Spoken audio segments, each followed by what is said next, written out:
Très bien, ce Online séminaire ici va porter sur le modeleur de toiture d'Alplan. Donc on va avoir différentes possibilités de l'utiliser. Avec les fonctions toiture, on verra qu'on a également la possibilité, grâce au modeleur 3D d'Alplan, de pouvoir définir également des formes plus complexes si on le désire.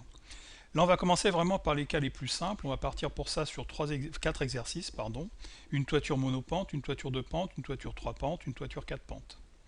Pour réaliser une toiture, j'ai déjà dessiné ici les contours des murs. Alors bien sûr, lorsque l'on veut qu'un mur vienne se raccorder à une toiture, si je fais par exemple un clic droit sur cet élément de mur et que je rentre dans ses propriétés, il faut bien indiquer ici au niveau de la hauteur que le haut du mur va venir se coller sous le plan de toiture, exactement à 0 effectivement de ce plan de toiture, en utilisant cette icône ici. Une fois qu'on a paramétré ces éléments, on va donc chercher la fonction toiture. La fonction toiture d'Alplan se trouve bien sûr dans les fonctionnalités. C'est le premier de la partie architecture qui est ici, dans lequel vous avez les toitures, avec possibilité de créer des toitures, des lucarnes, des couvertures, des fenêtres de toit, ou des coupes également lorsqu'on veut faire des coupes au niveau des parties habitables. On va commencer donc par la fonction toiture, la première ici. On va définir tout d'abord quel sera le bord inférieur sur lequel également les murs vont se raccorder. Là on va faire vraiment un bâtiment en une seule fois, on ne va pas faire le rez-de-chaussée et l'étage, donc je vais mettre à 0.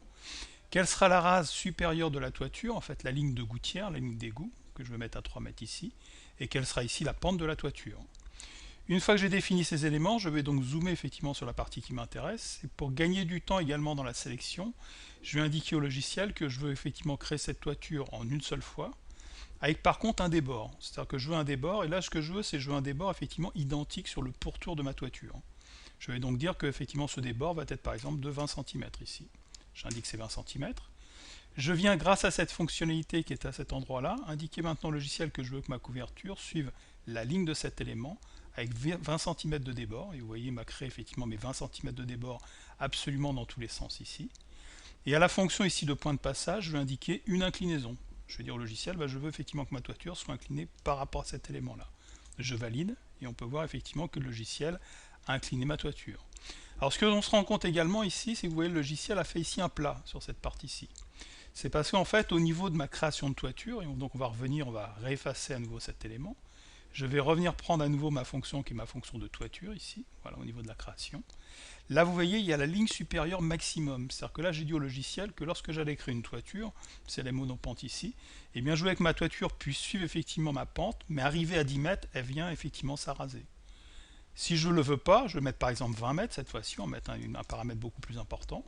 On va reprendre toujours les mêmes paramètres de création, on va reprendre toujours la notion qui va être de dire que je veux 20 cm de débord sur le pourtour, et j'indique à nouveau ma seule inclinaison par rapport à ce point, et là cette fois-ci le logiciel aura vraiment incliné la totalité des éléments.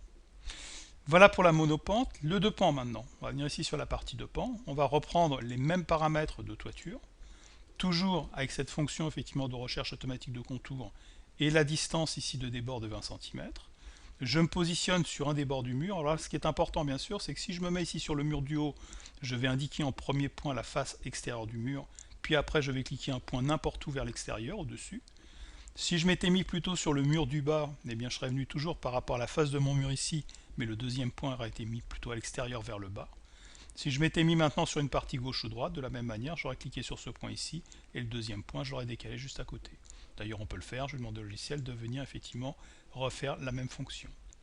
À la fonction maintenant point de passage, en fait dans Alplan, vous pouvez soit les cliquer un par un, soit vous pouvez dire au logiciel, voilà, moi ce que je veux dans cette toiture, c'est que ces inclinaisons soient entre ces deux éléments. Vous voyez, grâce à mon lasso ici de fond vert, j'indique au logiciel quels sont les éléments que je veux incliner, et si je valide ici, le logiciel ne va incliner que ces deux éléments. Voilà sur deux inclinaisons, cette fois-ci sur trois inclinaisons. On reprend toujours dans la base d'Alplan, toujours la fonction qui est la fonction de création de toiture ici. On va réutiliser toujours les mêmes paramètres qui vont être de dire que vers l'extérieur ici, je vais avoir 20 cm de débord. Et là, pour faire ces trois éléments, bien pareil, je peux venir directement, toujours par cette couleur verte ici, sélectionner les éléments qui m'intéressent. Et vous voyez ici, il m'a fait directement mon 3 pans au niveau de la représentation. Si je veux avoir un élément 4 pans, on revient ici, on reprend toujours la même fonction, fonction de toiture, on reprend les mêmes paramètres avec le débord qui est un débord de 20 ici, et là bien sûr j'ai la possibilité de dire au logiciel, j'entoure la totalité cette fois-ci, et le logiciel va me créer mes éléments. On a donc créé ici la forme de la toiture, par contre pour la couverture, bien sûr c'est un élément que l'on va créer maintenant, en utilisant la fonction qui est la fonction couverture ici. Alors, on verra également dans Alplan, il y a plusieurs formes de couverture que l'on peut créer, on les voit ici, on y reviendra tout à l'heure. On va prendre par exemple la première, on va indiquer au logiciel qu'on va faire la toiture de cet élément. Alors là, à nouveau, j'ai un élément rectangulaire, mais il peut être beaucoup plus complexe. Je vais utiliser par contre cette fonctionnalité à nouveau la même que tout à l'heure, pour lui dire de venir couvrir, mais cette fois-ci sans mettre effectivement de débord, la partie toiture ici. Je vais venir sur celui qui est à côté. Alors je peux venir sur celui qui est à côté, mais en fait, comme j'ai en fait le même type d'élément, je peux prendre aussi la fonction de copie et dire je prends la couverture ici. Cette couverture, je vais la prendre par rapport à ce point, je vais la copier par rapport à ce point ici, je vais la copier également par rapport à ce point, donc j'ai pas besoin de la refaire. J'aurais pu aussi, je ne sais pas si j'ai effectivement un anthrax identique ici, mais bien sûr, faire une copie avec anthrax. Et on retrouve donc ces différents types d'éléments de toiture. Voilà, on a bien effectivement ces différentes formes de toiture. Donc là, ce qui était à démontrer, c'est les toitures simples avec des angles. Bien sûr, l'angle ici, j'ai mis des angles à 45 ou à 35, vous pouvez le mettre à 10, à 20, etc. Mais c'est comment surtout utiliser la fonction de sélection du lasso pour dire si on veut un pan, deux pans, trois pans, quatre pans, ou beaucoup plus, bien sûr, puisque le bâtiment peut être beaucoup plus compliqué également si on le désire. On va changer de calque, on va passer maintenant dans une toiture à partir de points de passage. C'est-à-dire que là, cette fois-ci, l'exercice est un petit peu différent. Je ne connais pas la pente de ma toiture. Par contre, ce que je sais, c'est que ma toiture doit passer par rapport à l'angle de ce mur ici à une hauteur de 3 mètres, doit sur cette ligne de faîtage que j'ai déjà indiquée arriver à 7 mètres, et pareil pour l'autre côté, ça va être de 4 mètres à 7 mètres ici directement. On va reprendre toujours par F4 pour voir l'élément. Voilà en fait la toiture que je veux. C'est une toiture qui est décalée, dont les égouts de chaque côté n'est pas la même hauteur, et dont la pente en fait n'est pas une pente que je veux indiquer, c'est une pente qui va être calculée par rapport aux paramètres de hauteur que je veux indiquer.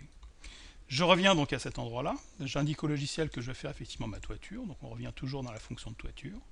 Et là, cette fois-ci, on va prendre effectivement ce deuxième élément, qui s'appelle ici toiture simple passant par deux points. On va prendre donc cette fonction de points. Donc là, vous voyez qu'on ne peut plus régler effectivement les hauteurs, là c'est directement automatique. Je vais indiquer que je vais faire ma première partie de toiture, par exemple de ce point jusqu'à cette extrémité, on va peut-être pas mettre le débord, on va rester sur un élément simple, jusqu'à ce point ici. Je vais donc valider.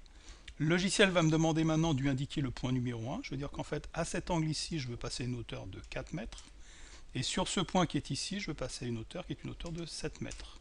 Une fois que j'ai demandé, ici, il va me demander d'inclinaison. Je veux dire que je vais incliner cette première partie de toiture. Et si je valide, le logiciel me l'a créé. Sur la partie opposée, on va procéder de la même manière. On va reprendre toujours la fonction qui est la fonction ici, plan de toiture. On va rester toujours sur cette toiture en deux points. J'indique que cette fois-ci, à partir de ce point ici jusqu'à ce point, donc j'ai tracé bien sûr ma ligne de faîtage, ce qui me permet d'indiquer l'endroit où je veux qu'elle passe. Quelle est effectivement la hauteur du premier point? Donc premier point de passage, bien, je vais dire au logiciel à partir de ce point ici, je vais passer ici à une hauteur qui est une hauteur, on avait dit donc que je reviens sur à côté, voilà, de 3 mètres. Voilà. Et sur cet élément qui est ici, j'ai une hauteur également qui est une hauteur de 7 mètres. Je donne donc mes 7 mètres ici. Mon inclinaison, je vais l'indiquer sur ce point. Je vais valider. Voilà, je retrouve bien effectivement le même paramètre. En reprenant ma fonction de couverture, je vais demander maintenant au logiciel de couvrir la totalité de l'élément, donc toujours avec cette fonction effectivement de recherche automatique, où j'ai juste à cliquer un premier point, un deuxième point, et le logiciel va couvrir automatiquement. Alors je ne l'ai pas pris ici. Voilà la fonction toiture ici, donc on va lui demander de prendre effectivement ce premier point et de venir cliquer légèrement à côté pour le deuxième point. Alors on va carrément la faire. En fait, je suis en train de me compliquer la vie, puisque c'est rectangulaire, autant la faire par un rectangle de ce point à ce point ici. Voilà, et donc j'ai couvert effectivement mon élément. Et on retrouve bien sur cet exercice, là cette fois-ci une toiture qui a deux pentes différentes, mais qui ne sont pas des pentes que l'on a calculées, qui ont été calculées par rapport effectivement à des hauteurs de passage, hauteur de faîtage ou hauteur d'égout ici. On va passer à un deuxième exercice. Voilà, sur ce deuxième exercice, voilà un petit peu la toiture qu'on veut réaliser. C'est-à-dire que là, je vais avoir effectivement sur un même bâtiment des formes de toiture différentes, au niveau effectivement des hauteurs, au niveau des paramétrages ici. Et en plus, dans la partie qui est avant ici, je vais demander au logiciel de faire ce qui n'est pas une lucarne, c'est un nom un petit peu différent, mais une intersection de toiture. Donc on verra comment effectivement on va réaliser cette notion effectivement d'intersection de toiture entre les deux éléments. Donc j'ai mes éléments qui sont créés ici, je vais demander au logiciel maintenant donc, de paramétrer ma toiture principale dans un premier temps. Donc on revient toujours bien sûr dans la fonction de toiture, ici voilà la création. Je vais dire au logiciel qu'en fait ma toiture principale que je vais créer, elle va être créée par rapport à une pente, donc on va rester effectivement sur la fonction de pente. Le logiciel va me demander quelle est la hauteur d'arrase, on va garder les 3 mètres ici, mais bien sûr on peut les changer si on veut, et quelle est la pente de la toiture, elle va faire par exemple 45. Et je vais tracer ici en fait ma toiture principale, je dis au logiciel, voilà j'ai la toiture principale, qui vient de ce point jusqu'à ce point. Donc pareil ici, lorsque c'est rectangulaire, il suffit de donner les deux points diagonales. et je vais indiquer mes inclinaisons. Je vais dire au logiciel, je suis incliné entre ce point et ce point. Le logiciel me fait bien effectivement ma première partie de toiture.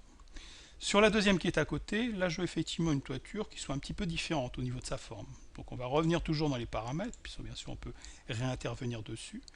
Et là je vais dire au logiciel que la race cette fois-ci, donc qui est la race supérieure, eh bien, je vais la mettre à 2,60, on va se mettre un petit peu plus bas, voilà, au niveau de la création. Et la pente par exemple, au lieu de la mettre ici à 45, on va la mettre plutôt à 35. Je valide, j'indique au logiciel mes deux extrémités par lesquelles effectivement je vais positionner ces éléments, de ce point à ce point. Je sélectionne ce que je veux incliner, le logiciel va faire l'inclinaison. On le retrouve ici, mais sans la toiture pour l'instant, c'est pas très intéressant.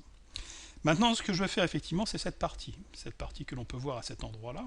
Donc il va reprendre en fait exactement les mêmes paramètres que la toiture principale, donc j'aurais pu la tracer tout à l'heure, mais on va revenir dessus. C'est-à-dire que cette fois-ci, ici, la hauteur, c'est une hauteur de 3 mètres, voilà, et la pente, c'est une hauteur à 45, mais je pourrais la changer, bien sûr, directement. Alors par contre, je suis venu placer ce petit trait ici parce qu'il va me servir, parce qu'en fait, je ne peux pas directement la créer en venant au ras de ma première toiture. C'est-à-dire que je vais la faire un petit peu plus grande. Je vais dire au logiciel, elle vient de ce point, par exemple, jusqu'à ce point qui est ici. Voilà, je valide, je fais un clic droit ici. Quelles sont ces deux inclinaisons? Eh bien, ces deux inclinaisons, elles sont ici, de ce point à ce point. Donc le logiciel m'a bien fait le calcul, il me l'a bien créé.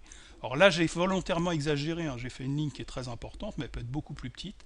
Mais comme c'est à partir de ces lignes que je peux indiquer le sens des inclinaisons, je suis obligé d'avoir au moins une petite droite de chaque côté ici directement.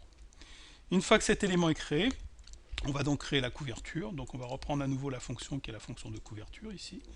Là, je demande au logiciel, alors je peux le faire en une seule fois ou en plusieurs fois, mais on peut lui dire, on va d'abord couvrir la partie principale du bâtiment, et on va couvrir également cette partie-ci. Donc pareil, je vais prendre en diagonale, puisque là c'est des éléments assez simples et rectangulaires, de ce point à ce point. Voilà, donc ce deuxième exercice qui permet